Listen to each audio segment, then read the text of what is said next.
여러분, 비행기가 비행할 때 마의 11분이라고 하는 게 있어요. 이는 비행 중에 가장 위험한 시간을 의미하는 것이에요. 그럼 마의 11분은 언제냐? 그것은 이륙할 때 3분, 그리고 착륙할 때 8분, 이렇게 11분의 시간이 항공기가 사고를 나는 확률이 가장 높은 시간이라는 거예요. 실제로 항공사고를 통계를 내보면 이 마의 11분 동안에 난 사고가 무려 74%.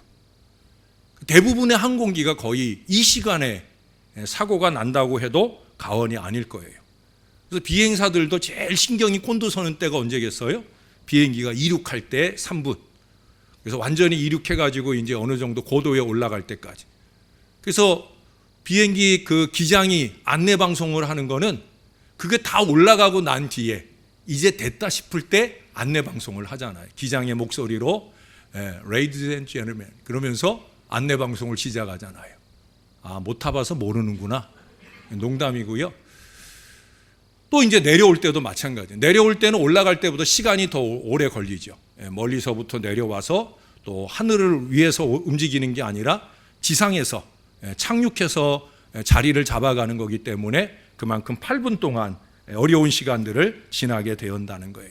전문가들의 말을 빌리면 비행기가 이륙하자고 하면 많은 힘이 필요하기 때문에 비행기에 달려있는 엔진 모두에 불을 붙여야 이륙이 가능하다는 거예요. 그렇기 때문에 작은 불꽃 하나만 잘못 스파크를 일으켜도 비행기 엔진에 폭파가 일어나고 비행기가 크게 어려움을 만나는 경우들이 많이 있다는 거예요. 그건 착륙할 때도 마찬가지입니다. 착륙할 때도 그 활주로상이 깨끗해야 되지요. 무엇 하나라도 바퀴 하나가 조금이라도 지장을 받는 것들이 있다고 하면 심각한 사고로 이어지는 경우들이 많이 있다는 거예요. 근데 목회자들 중에는 이 침체된 교회가 부흥하는 데 있어서도 이런 비슷한 과정이 필요하다는 거예요. 교회가 가지고 있는 모든 힘을 이 시기에 집중해야 되고 어느 정도 안정권에 들어갈 때까지 그 조건을 잘 유지해야 되는 거예요. 근데 대부분의 교회가 그렇게 하지 못하기 때문에 원하는 바 이륙에 실패하면서 날아야 할 비행기가 그저 공항 활주로만 분주하게 돌아다니고, 교회가 그저 분주하게 움직이는 거는 같은데 결국 보면은 부흥이 전혀 되지 못한 아쉬운 결과를 손에 쥐게 되는 경우들이 많이 있다는 거예요. 어떤 교회의 경우에는 엔진이 한쪽만 불을 붙여서 목회자들 쪽만 불이 붙든지 아니면 교인들은 막 뜨겁게 불이 붙어서 난리인데 목회자는 강간무소식이든지 한쪽만 엔진이 불이 붙으면 어때요? 여러분 연습삼아 한번 배에 오르시면 배에 올라가지고 한쪽에만 노를 열심히 저어보세요. 어떻게 될까요? 그 자리에서 뱅글뱅글 돌아요. 비행기도 마찬가지예요. 엔진이 한쪽만 불이 붙으면 한쪽만 붙어가지고 있으면 뱅글뱅글 돌리기나 하고 날아오르지를 못하는 거예요. 그저 비행기가 자동차처럼 그저 활주로를 돌아다니면서 비행기인데 비행기를 자동차로 사용하고 있다는 거예요. 사랑하는 여러분, 비행기의 용도는 하늘을 나는 데 있지 지상을 맴도는 데 있지 않아요. 교회는 세상을 변화시키고 세상을 정복하도록 되어 있지 그저 세상의 눈치나 살피도록 되어 있지 않다는 사실을 우리가 명심해야 됩니다. 그래서 아쉽게도 교회는 번번이 끊임없이 좌절하고 낙심하곤 합니다. 한쪽에서 열심히 연락에 불을 지폈는데 한쪽은 냉랭한 가슴을 안고 있어서 답답한 제자리 걸음을 이어가게 될 때, 그럴 때 낙심하고 좌절하는 순간을 만날 수 있다는 거예요. 그러나 여러분, 감사한 것은 우리 하나님은 그럴 때 우리를 찾아와 주신다는 거죠. 그게 중요한 거예요. 하나님이 찾아와 주신다. 아니 찾아와 주시는 하나님을 느낄 수 있느냐 없느냐, 그것이 더 중요한 관건이 되는 거예요. 그래야 그 다음에 도약이 가능하거든요. 오늘 본문을 보시면 외로움과 서운함이 교차되는 아브라함에게 하나님이 나타나셨어요. 조카 롯이 아들처럼 여겼던 이 조카 롯이 아브라함을 떠났다는 거예요. 아브라함은 아직 자식이 없어요. 그래서 이 조카를 아들 삼아 잘 돌봐주었어요. 진자리 마른 자리 갈아 누이며 잘 키워주었어요. 더군다나 부모도 없는 조카이기 때문에 온 정성을 기울였어요. 자기 아들처럼 대해주었다는 거예요. 나중에 이 롯이 가서 머물게 된 그 소돔과 고모라에서 어려움 만날 때도 그가 목숨 걸고 가서 그 조카 롯을 구하고자 하는 마음을 나타내기도 하잖아요. 또 실제로 어려움을 만났을 때 자기 군사를 이끌고 가서 구하는 일도 하게 되잖아요. 그 정도로 애지중지하는 그런 조카예요. 근데 떠나갑니다. 떠나가는 사람은 매정한 거예요.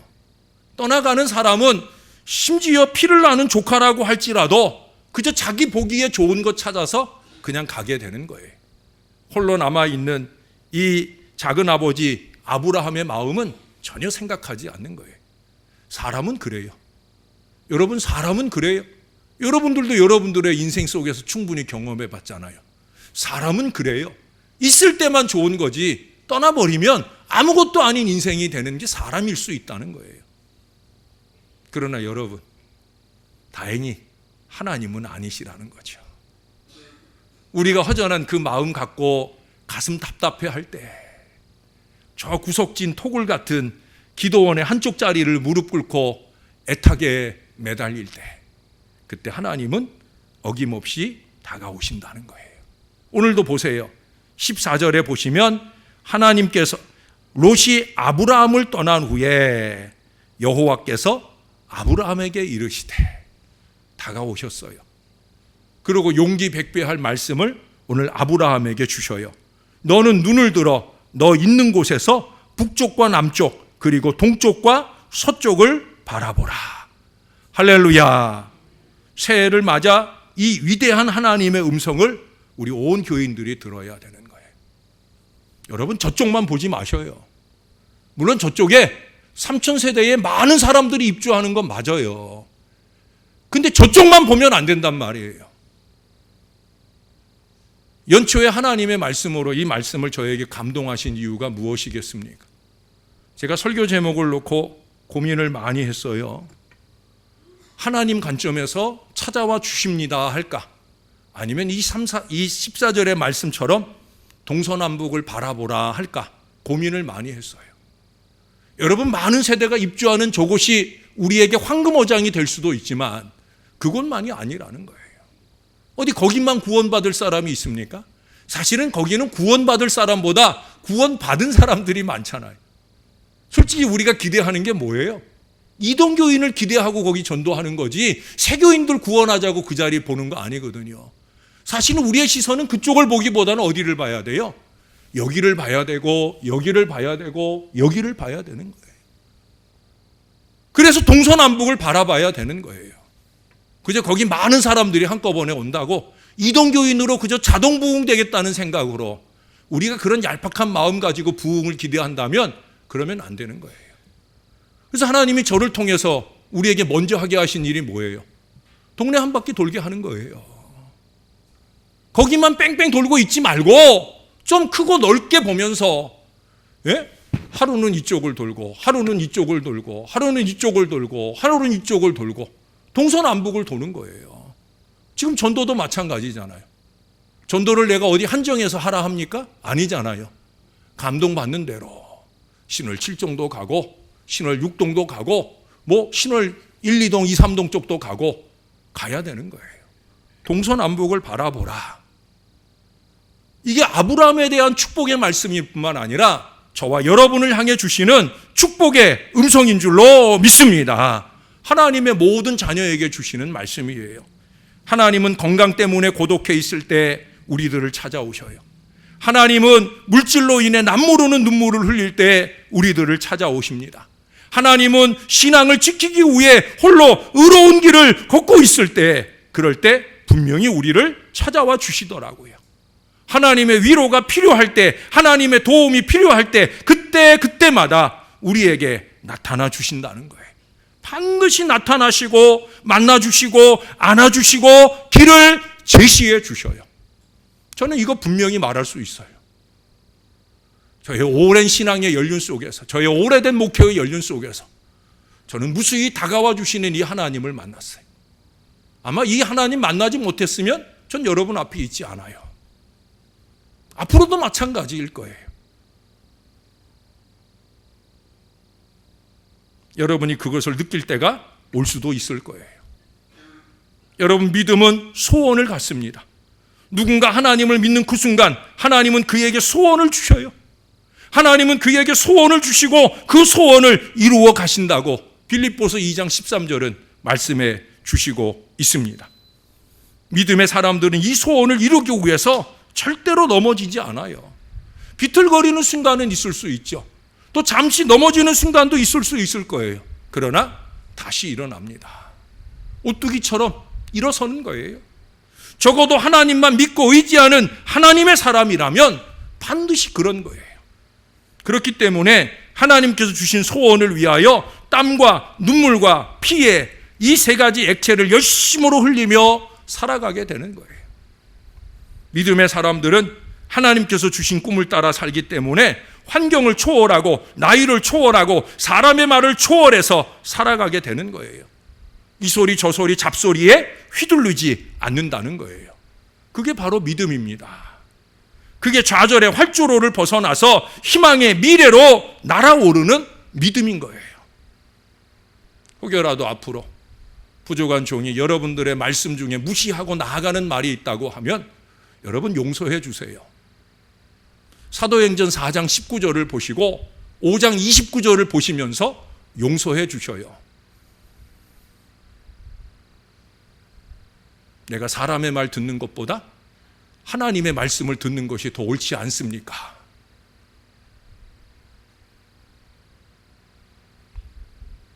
때때로 우리는 삶과 사역 중에 꿰맸던 환부가 다시 트어지듯이 작은 일에 또다시 와르르 무너져 이미 건너온 강을 거스리다 호련히 절망의 폭포로 떨어지는 순간을 만나게 될 때도 있어요. 그러나 자세히 바라보니까 그곳에 주님이 계시더라고요. 세밀하게 들으니 그곳이 바람소리가 아니라 주님의 음성이었다는 거예요. 제가 자신 있게 말씀드리건대 우리가 나쁜 일이라고 다 나쁜 것만은 아닌 거예요. 아까 아침에도 에델바이스 얘기를 해드렸는데 겨울 속에 봄이 숨어 있듯이 나쁜 일 속에도 좋은 일이 숨어 있음을 볼 수 있어야 되는 거예요. 아니 그 좋은 일들이 숨어 있는 것을 발견해내면서 그 나쁜 일 속에서 오히려 환한 웃음과 감사의 영광이 올려드려질 수 있는 게 그게 바로 신앙인 거예요. 어떤 분이 이런 고백을 적었더라고요. 그분은 나는 언제나 이런 식으로 적었는데 저는 이것을 우리로 바꾸어서 여러분들에게 읽어드리고 싶어요. 우리는 언제나 평안함 속에서 주님을 찾아 헤맸으나 주님은 고통 가운데 계셨고 우리는 언제나 형통 속에서 주님을 만나려 했으나 주님은 막힘 가운데 계셨습니다. 우리는 언제나 장미 속에서 주님을 기다렸으나 주님은 가시 속에 숨어 계셨습니다. 그래도 돌아보니 우리는 아무것도 아닙니다. 이 정도의 통증은 그래도 하나님의 후대하심입니다. 그래도 돌아보니 우리는 특별대우입니다. 아직도 몸성이 살아있음이 어쩌면 사치인지 모릅니다. 아프면 아픈 대로, 성하면 성한 대로, 부요하면 부요한 대로, 궁핍하면 궁핍한 대로 지나고 보면 남은 것도 모자람도 없음이 일용할 은혜였습니다. 참 멋진 고백이라 생각이 들어요. 저도 좀 이런 글들을 설교 속에 쓸 수 있으면 얼마나 좋을까. 근데 또 한편으로는 이런 글을 쓰게 되면 너무 원고에 매여가지고 설교가 더 헐헐 나르지 못하는 순간들을 만나기도 합니다. 그러니 이 시인은 그렇게 고백하는 것 같아요. 이러나 저러나 그저 하나님의 일용할 은혜다. 제가 가진 밥그릇만큼 하나님이 은혜를 주신다. 그래서 제가 이 고백을 여러분들에게 소개해 드린 거예요. 저나 여러분도 이 고백을 할 수 있어야 될 줄로 믿습니다. 왜 그래요? 우리 하나님이시니까. 우리 하나님이시잖아요. 우리 하나님이 다가오시고 우리 하나님이 우리와 함께 하시기 때문입니다. 사랑하는 여러분, 이제 우리가 하루를 살고 하루를 믿더라도 제발 주님을 좀 맛보며 사시면 좋을 것 같아요. 우리가 너무 주님을 맛보지 않는 날마다의 삶을 살아요. 어떻습니까, 여러분? 날마다 주님을 맛보고 계셔요? 주님이 다가오셔서 당신을 맛보시라고 손 내밀어 주시는데 얼마나 날마다 주님을 맛보고 사시느냐는 거예요. 주님을 맛보며 사십시다.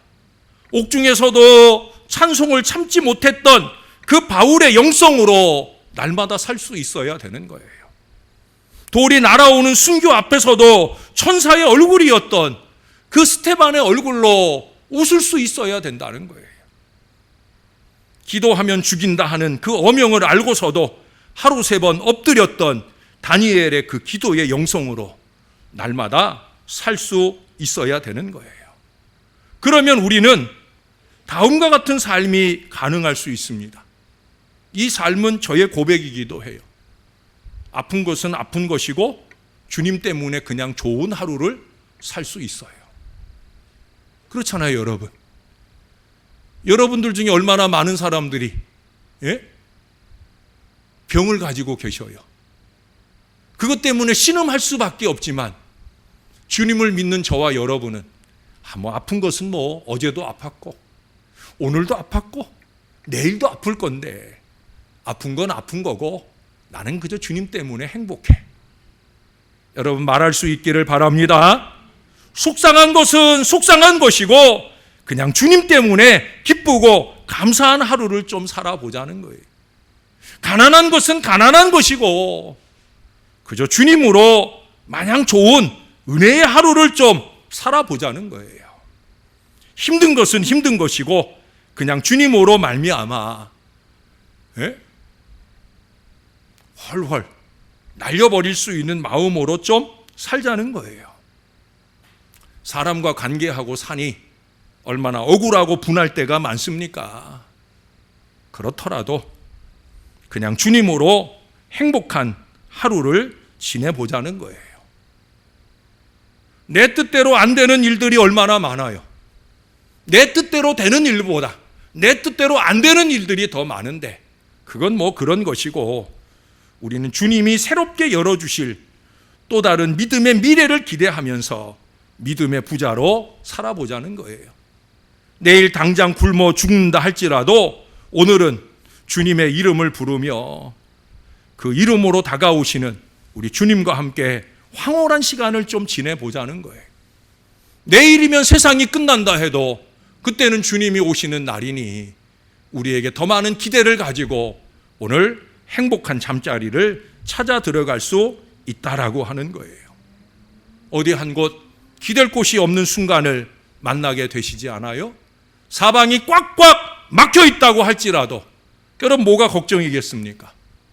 주님은 살아 계시잖아요.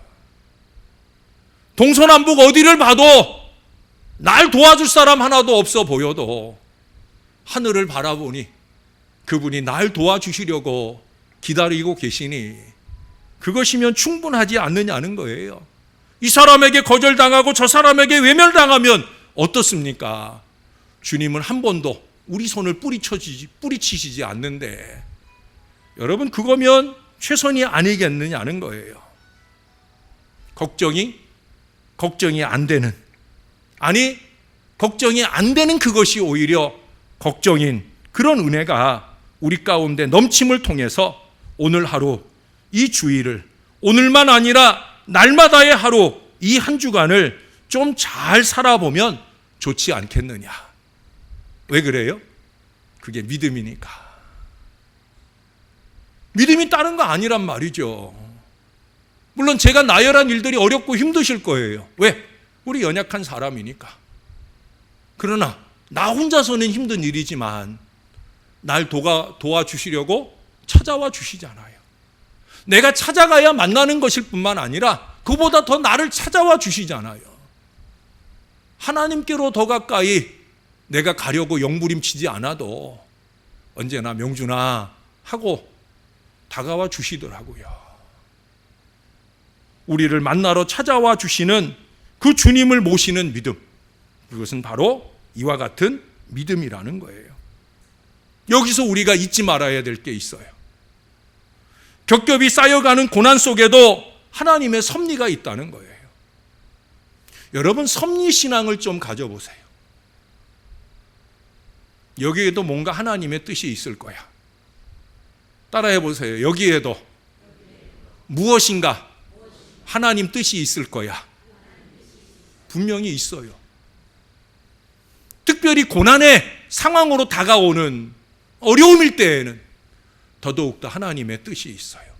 제가 여러분에게 자주 그러잖아요. 모든 고난에는 다 이유가 있다. 특별히 내가 하나님 뜻대로 살아가려고 영부림칠 때 만나게 되는 고난이라면 하나님은 분명히 이유를 갖고 계시다는 사실이에요. 도무지 변하지 않는 상황 속에도 하나님의 섭리가 있다는 사실이에요. 힘이 되어주는 게 아니라 짐이 되어주는 그 사람 속에도 하나님의 섭리가 있다는 거예요.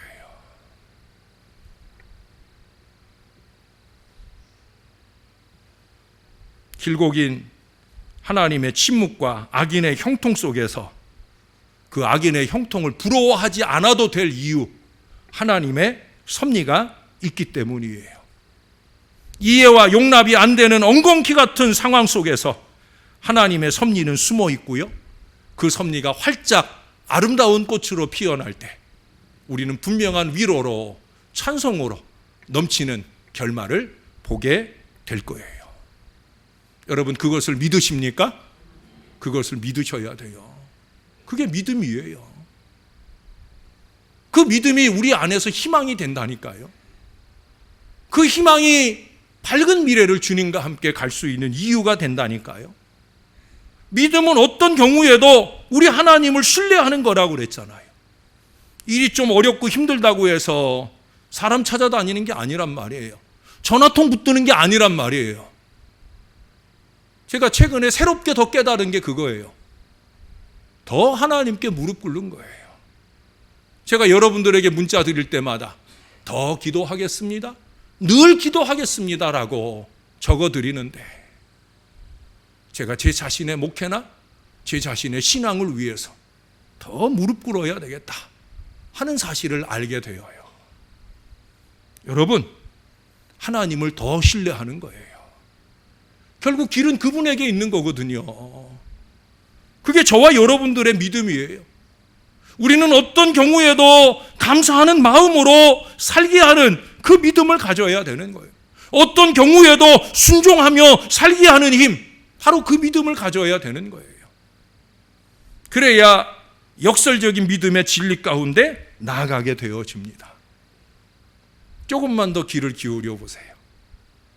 믿음의 출발은 많이 소유하고 누리는 것입니다. 그러나 믿음의 완성은 더 많이 포기하고 내려놓고 버리는 것입니다. 믿음은 만사 형통을 가져오기도 하지만 만사 형통인 그 순간, 만사 불통인 그 순간에도 우리 하나님을 놓치지 않는 거예요.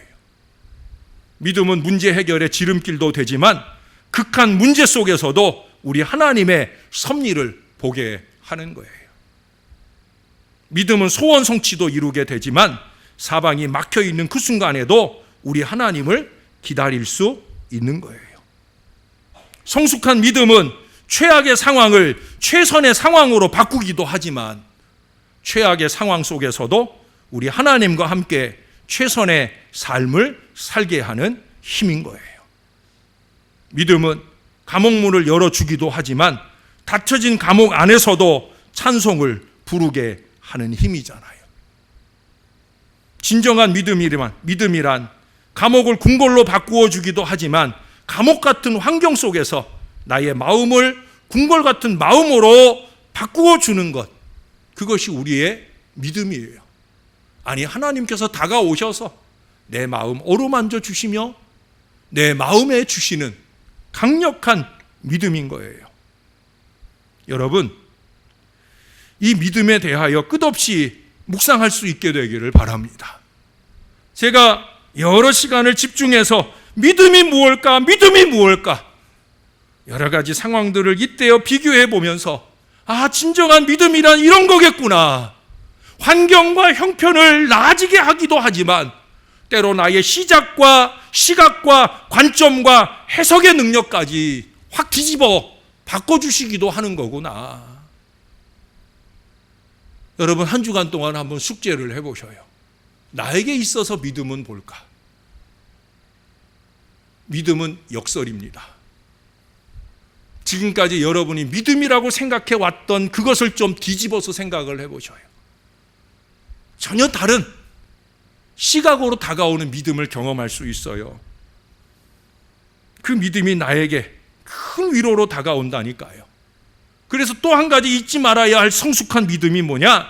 내가 원하는 것을 이루고 소원하고 성취하기도 하지만 내가 꿈에도 소원하는 것들을 포기하고 내려놓도록 하는 것, 그것이 대단한 믿음이라는 거죠. 어렵잖아요. 내가 지금까지 투자한 시간이 얼만데, 내가 지금까지 투자한 마음과 기도가 얼만데, 우린 그거 생각하고 끝까지 이걸 놓지 못해요. 그것 가지고 너덜너덜해지고 있는데도 그걸 포기하지 못해요. 계속해서 그것 가지고 망신당하고 그것 가지고 어려움을 만나는데도 우리는 그걸 믿음이라고 생각하고 그 헛부작이 가지고 그러고 너덜거리며 살아요. 여러분, 한번 주님 앞에 깊이 무릎 꿇어보세요. 영준아, 아니야. 내가 너에게 원하는 진정한 믿음은 영준아, 그거 아니야. 여러분, 그 음성 들을 때가 올 거예요. 그리고 한번 놓아보세요.